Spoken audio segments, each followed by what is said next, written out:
Je jure que je n'avais pas prévu que ça aille aussi loin. Je ne me suis pas réveillée un matin en me disant « Aujourd'hui, je vais tomber amoureuse de mon père ». Oh non, c'est arrivé comme ça. Après le décès de maman, nous avons commencé à passer plus de temps ensemble. Au début, c'était juste des petites choses, des dîners sur le canapé, des soirées cinéma, parler de notre journée. Mais à un moment donné, entre le réconfort mutuel et la difficulté à survivre au silence qu'elle a laissé derrière elle, quelque chose a changé. J'ai commencé à le voir différemment, comme s'il n'était plus juste mon père. C'était un homme bon, fort et blessé. Et il était le seul à ne jamais m'avoir brisé le cœur. Je me souviens encore de la nuit où c'est arrivé. Le film, la façon dont il m'a pris dans ses bras quand j'ai commencé à pleurer. La façon dont il a trouvé mon front et ne s'est pas arrêté là. Et avant même de m'en rendre compte, c'était irréversible.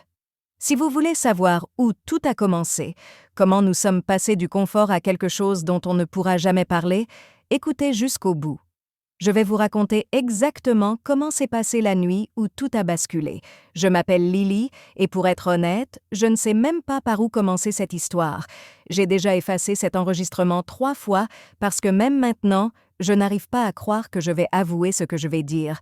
Je ne suis pas une fille qui cherche l'attention.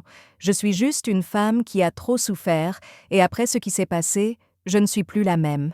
Mon cœur a été brisé 3 fois. Pas le genre de chagrin d'amour où l'on pleure une nuit et où l'on passe à autre chose. Je parle du genre où l'on commence à douter de sa valeur, où l'on fixe son téléphone pendant des heures en espérant que la personne qui a promis de vous aimer pour toujours réponde enfin à un message. Le dernier m'a brisé le cœur. Il m'a trompé, m'a menti, m'a ignoré pendant 2 mois, puis est arrivé fiancé comme si de rien n'était. Après ça, je me suis dit que c'était fini. Plus jamais d'homme, plus jamais de chance. Si jamais j'avais besoin de parler à quelqu'un, je parlerais à mon père. Il a toujours été là, toujours gentil, toujours calme. Mon refuge, le seul homme qui ne m'a jamais laissé tomber. Mon père a perdu l'amour de sa vie. Ma mère est décédée d'un cancer du sein il y a 8 mois, et depuis, il n'est plus le même. J'ai vu l'homme le plus fort que je connais s'effondrer de la manière la plus discrète. Je suis devenue son roc. Il est devenu le mien. Nous cuisinions ensemble, nous faisions le ménage ensemble, nous restions assis en silence ensemble. Ce genre de silence que seules 2 personnes brisées peuvent comprendre. Et quelque part dans ce silence, quelque chose a commencé à changer. Je ne l'ai pas remarqué au début, mais c'était dans la façon dont je m'attardais, quand dans la façon dont je cherchais son approbation, dans la façon dont il souriait quand il me disait que j'étais belle, même quand je ne m'étais pas douchée ni coiffée depuis des jours. J'ai commencé à le désirer, non seulement comme un père, mais comme un homme, et cela m'a effrayée. Mais j'ai refoulé ces pensées parce que c'est ce qu'on fait, n'est-ce pas? On enfuit ce qu'on ne devrait pas. On continue de sourire. On fait comme si tout allait bien. Mais un soir, nous regardions ce film que ma mère adorait et j'ai commencé à pleurer. Je me suis penchée vers lui et il m'a serré plus fort que jamais. Et quand je l'ai regardé, ses yeux me fixaient déjà non pas comme ceux d'une fille, mais comme ceux d'une femme. C'était le début, c'était le moment où j'ai su. Quelque chose avait déjà changé entre nous et le pire, c'est que je ne voulais pas l'arrêter. Quand ma mère est décédée, la maison a changé. Je ne parle même pas des meubles ou de la décoration. Je veux dire l'odeur, les rires. Tout avait disparu. Elle est décédée mardi matin à l'hôpital. Je me souviens encore de la façon exacte dont mon père a murmuré « C'est d'accord, ma chérie, tu peux partir ». Et j'ai regardé ma mère, ma meilleure amie, rendre son dernier souffle dans ses bras. Cette image m'est restée gravée dans la mémoire. Elle me hante encore. Après les funérailles, les gens arrivaient et repartaient. Les dames de l'église ont apporté à manger. Nous n'avons rien mangé.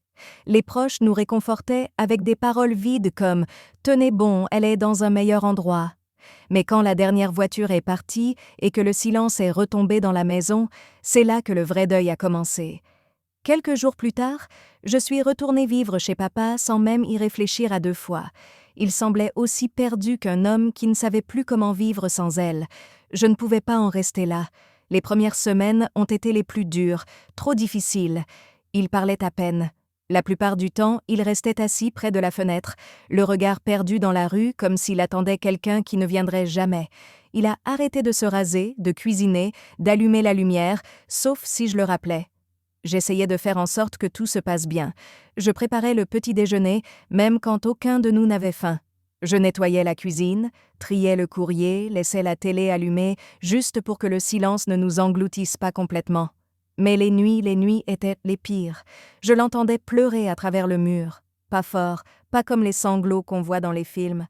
Non, c'était différent, silencieux, déchirant, le genre de pleurs qu'un homme pousse quand il essaie de tout retenir mais qu'il n'y arrive plus. Et je suis restée là dans ma chambre, retenant chaque larme toute la journée. Une nuit, je n'en pouvais plus. Je suis sortie du lit pieds nus et j'ai descendu le couloir. Je n'ai pas frappé. J'ai juste ouvert la porte et je suis entrée. Il était assis au bord du lit, torse nu, tenant une photo de maman entre ses mains. Son dos était affaissé, ses yeux rouges et pour la première fois depuis sa mort, il paraissait vieux, fatigué, humain. Je n'ai pas dit un mot. Je me suis juste approchée de lui par derrière. Il s'est figé un instant puis s'est effondré. Il s'est retourné et m'a attirée sur ses genoux comme il le faisait quand j'étais petite. Je ne m'étais pas assise comme ça depuis des années, mais c'était naturel, familier. Il a pleuré sur mon épaule. J'ai serré sa tête contre mon cou et je l'ai laissé s'effondrer. Nous sommes restés silencieux pendant un long moment. Finalement, j'ai murmuré « Elle me manque aussi, papa ». Il a simplement hoché la tête, la voix tremblante. Elle était tout pour moi. Je me suis écartée et je l'ai regardé. Ses yeux étaient humides et fatigués, mais dans son regard, il y avait quelque chose de plus profond. Pas de luxure, pas de désir, juste une connexion brute, sans filtre. Cette nuit-là, je ne suis pas retournée dans ma chambre. Je suis restée dans son lit, blottie contre lui. Nous ne nous sommes pas regardés. Nous n'avons franchi aucune limite, mais j'ai posé ma tête sur sa poitrine et la façon dont il serrait ma main dans ses bras forts, rassurant, comme s'il avait peur que je disparaisse moi aussi. À partir de cette nuit-là, les choses ont changé. Pas de façon dramatique, c'était plus subtil. J'ai commencé à passer plus de temps dans sa chambre. Nous parlions jusqu'à 5 heures du matin, surtout de souvenirs d'enfance, de sa première rencontre avec sa mère, la première fois où elle a cuisiné pour lui et où elle a failli brûler le poulet la nuit où il l'a demandé en mariage sous la pluie. Il souriait à travers ses larmes en racontant ses histoires et je riais même en pleurant. Mais chaque histoire qu'il racontait me rappelait à quel point l'amour pouvait être profond. Et j'ai commencé à me demander si j'aurais un jour quelque chose comme ça, ou si je ne faisais que courir après une déception amoureuse, essayer de combler un vide qu'aucun homme ne pourrait jamais combler. Je me souviens d'un après-midi, nous étions assis sur la véranda. Le soleil se couchait, jetant une lueur dorée sur son visage. Il avait l'air paisible et beau, plus que je ne l'avais jamais remarqué auparavant. Je me suis surprise à le fixer, et cela m'a fait peur. J'ai rapidement détourné le regard, faisant semblant de réajuster ma couverture, mais au fond de moi, je savais que quelque chose avait déjà commencé à changer et je ne savais pas comment l'arrêter. C'était un samedi soir. La maison était silencieuse. Il pleuvait encore. Il pleut toujours quand il se passe quelque chose d'important, n'est-ce pas? Il venait de sortir de la douche enveloppé dans une de ces serviettes extra larges qui tenaient à peine en place. Je ne m'attendais pas à ce qu'il soit en bas, mais il était assis sur le canapé en train de lire quelque chose sur son téléphone. La télévision était allumée, tamisée. La pièce était plongée dans la pénombre, à l'exception de la lueur de la lampe à côté de lui. Ses yeux se levèrent dès que j'entrai, et il me regarda. Il ne se contenta pas de me regarder. Nos regards se croisèrent, et dans ce silence, tout ce qui s'était accumulé entre nous ces dernières semaines restait là, lourd, inexprimé. Il ne dit rien, moi non plus. Je passais devant lui, l'atmosphère changeant, ses yeux me suivant, mon propre cœur battant la chamade par endroits que je n'aurais pas dû remarquer. Je suis allée à la cuisine, me suis versé un verre d'eau et puis, comme si quelque chose me retenait, je me suis retournée et retournée vers lui. Toujours silencieux, il posa lentement son téléphone. Ses yeux croisèrent les miens, presque comme s'il me demandait la permission sans dire un mot, et j'ai hoché la tête à peine. Il a ouvert les bras lentement, avec hésitation, et je m'y suis blottie. Au début, ce n'était qu'une étreinte familière et rassurante. Sa main reposait sur le bas de mon dos, ma joue pressée contre sa poitrine, son cœur battant la chamade. Le mien s'emballait, mais il s'est penché en arrière juste assez pour me regarder. Son pouce a effleuré ma joue, ses yeux cherchant les miens. « Tu es si belle !» a-t-il murmuré, à peine audible, presque effrayé de le dire. J'aurais dû dire quelque chose. J'aurais dû l'arrêter, mais je ne l'ai pas fait parce que quand son mot, j'ai répondu comme si aucun de nous deux ne voulait l'accepter. Mais aucun de nous deux ne voulait que ça se termine. C'était la première nuit, la nuit où nous avons franchi la limite. Et si vous m'écoutez encore, ce qui s'est passé ensuite restera gravé dans ma mémoire pour le restant de mes jours. C'était un samedi soir tranquille, la pluie tempotant contre les fenêtres, une odeur persistante du dîner, le genre de nuit qui vous marque. Je suis descendue vêtue d'un de ces vieux t-shirts doux, assez grands pour m'engloutir. Je n'avais pas l'intention de le porter devant lui, mais je ne me suis pas retournée non plus. Je me suis dit qu'il était inoffensif. Il était sur le canapé, son téléphone à la main, discrètement absorbé par un film que maman adorait. Dès que je suis entrée dans la pièce, elle a levé les yeux et je n'oublierai jamais la façon dont son regard s'est attardé sur moi. Ce n'était pas intentionnel, ce n'était pas encore grave, mais ce n'était pas tout à fait normal non plus. Non, je n'ai rien dit. Je suis simplement allée à la cuisine. Je me suis versé un verre d'eau dont je n'avais pas vraiment besoin. Mais même depuis l'évier, je sentais que l'atmosphère avait changé entre nous. Il n'a pas dit un mot. Je n'ai pas demandé pourquoi. Quand je suis revenue, je ne suis pas montée. Je me suis assise à côté de lui. Le silence entre nous n'était pas pesant. Il était doux, comme si nous savions tous les deux que quelque chose allait se produire. Mais aucun de nous ne voulait le rompre. Puis sa main doucement, sans forcer, sans précipitation, juste un simple réconfort, peut-être une familiarité, mais dans ce moment de calme, c'était plus que ça. Il m'a regardé et a dit doucement « Tu veux que je m'arrête ?» Je l'ai regardé, je l'ai vraiment regardé, et pour la première fois de ma vie, je n'ai pas seulement vu mon père, j'ai vu un homme. Un homme que j'avais aimé et perdu, un homme que je connaissais mieux que quiconque sur cette terre. Et j'ai secoué la tête. Non, c'était le moment où la ligne a disparu silencieusement sans prévenir. Nous nous sommes penchés l'un vers l'autre au même instant, sans un mot, sans plan, juste deux personnes cédant à quelque chose qui couvait en nous depuis des semaines. Doucement au début, assez longtemps pour le faire, assez longtemps pour hésiter. Mais une fois que ça a commencé, c'était comme si tout ce qui était non dit jaillissait d'un coup. La douleur, la solitude, le besoin désespéré d'être près de quelqu'un qui comprenait vraiment mon cœur. Nous n'avons rien dit, pas pendant que ça se passait, ni immédiatement après. Nous sommes simplement assis l'un à côté de l'autre, nos têtes appuyées l'une contre l'autre, respirant le même air. Et cette nuit-là, je suis restée là, non pas sur un coup de tête, mais parce que c'était le seul endroit au monde où je ne me sentais pas brisée. Je sais ce que vous pensez. Et oui, nous avons franchi une ligne, pas seulement émotionnellement, mais de la manière la plus silencieuse et déroutante qui soit. Ce n'était pas fougueux ni imprudent. C'était lourd, sincère, comme deux personnes essayant de trouver un sens à quelque chose dans un monde qui s'était effondré. J'entends encore sa voix de cette nuit-là. « Je suis désolé, murmura-t-il. Je lui ai dit la même chose, mais on ne s'est pas séparés. Et c'est à ce moment-là que j'ai compris, alors que ce n'était pas une erreur, que nous pouvions faire comme si de rien n'était. C'était un tournant, un moment qui a tout changé. Je me suis réveillée dans son lit. Pendant une fraction de seconde, j'ai oublié où j'étais. J'ai oublié ce qui s'était passé. Mais je me suis retournée et il était toujours là, les yeux ouverts, fixant le plafond, comme s'il n'avait pas dormi du tout. Aucun de nous n'a dit un mot. Nous sommes restés allongés en silence sous les mêmes draps. Mais à des kilomètres de là dans nos pensées, je sentais la tension dans l'air. Pas de colère, pas de honte, juste du poids. Comme si nous retenions tous les deux notre souffle, essuyant l'irréparable.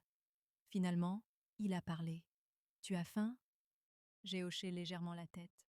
Nous nous sommes habillés séparément en silence. Et nous nous sommes habillés séparément en silence. Et nous nous sommes retrouvés dans la cuisine comme si c'était un matin comme les autres. Mais rien n'était pareil. Il a versé du café. J'ai fait griller du pain. Nous nous sommes déplacés l'un autour de l'autre comme des étrangers, prenant garde à ne pas regarder trop longtemps. À un moment donné, nos mains se sont frôlées lorsque je lui ai tendu le beurre. Nous nous sommes figés tous les deux, puis avons détourné le regard. Cela a fait plus mal que je ne l'avais imaginé. Elle était assise en face de moi à table, remuant sa tasse encore et encore, même après que le sucre se soit dissous. Je savais qu'il cherchait ses mots, moi aussi. Mais par où commencer?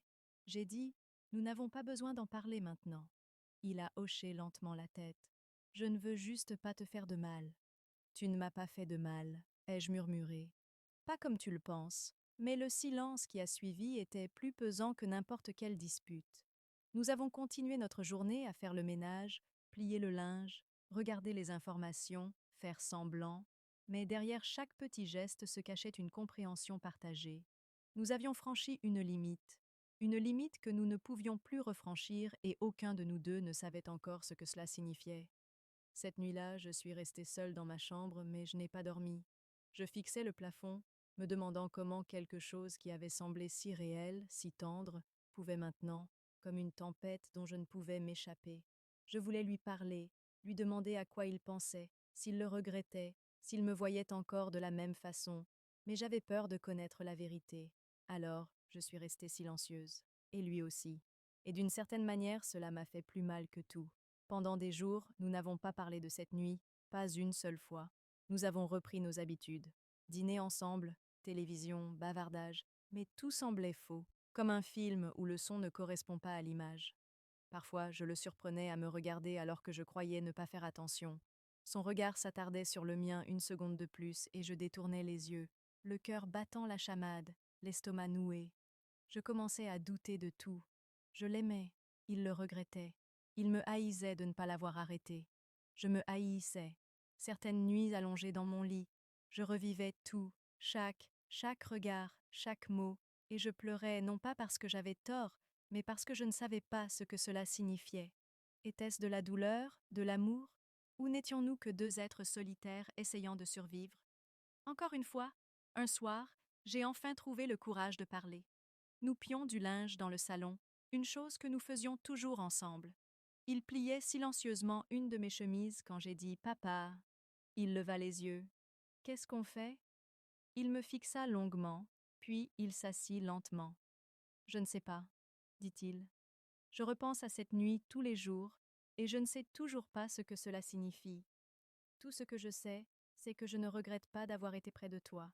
Je ne sais juste pas où nous allons à partir de maintenant. » Sa voix se brisa sur ces derniers mots, et je ne pus répondre non plus, car je ressentais exactement la même chose. Nous restâmes assis en silence à nouveau, pas froid, juste perdus. Je le regardais et murmurais. Alors et maintenant, il ne répondit pas. Et le pire, je ne savais pas non plus. Alors maintenant, je suis ici à raconter cette histoire à des gens que je n'ai jamais rencontrés, parce que je ne sais pas à qui d'autre demander. Que faire? Nous n'avions pas l'intention de franchir cette limite, mais nous l'avons fait, et maintenant nous sommes coincés dans cet espace confus entre réconfort et culpabilité, amour et perte. Je lui en reparle. Je fais comme si rien ne s'était passé. Ou est-il possible que ce que nous avons partagé a été réel, simplement né d'un mauvais endroit? J'ai besoin de savoir ce que vous en pensez car je ne suis plus sûre de pouvoir me fier à mes propres pensées. Si c'était vous, que feriez-vous? Dites-le moi dans les commentaires.